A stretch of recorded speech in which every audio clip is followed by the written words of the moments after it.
የቴዲ ነው የምዘፍነው። እሺ ደስ ይለኛል። የቴዲ እኮ ራሱ ስለሚዘፍንልኝ ስለሚጫወትልኝ አገኘዋለሁ ኦሪጂናል ብዬ ነው።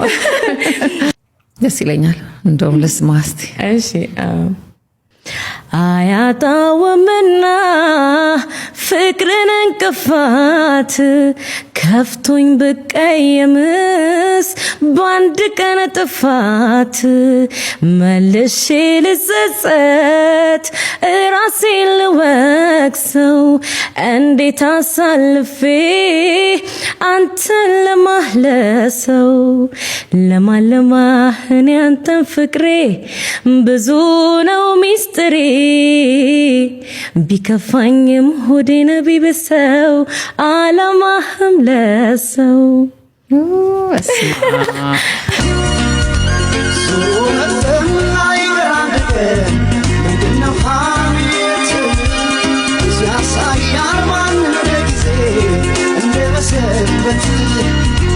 በሚወዱት አያምርም ሐሜት ለሰሚ ማይበጅ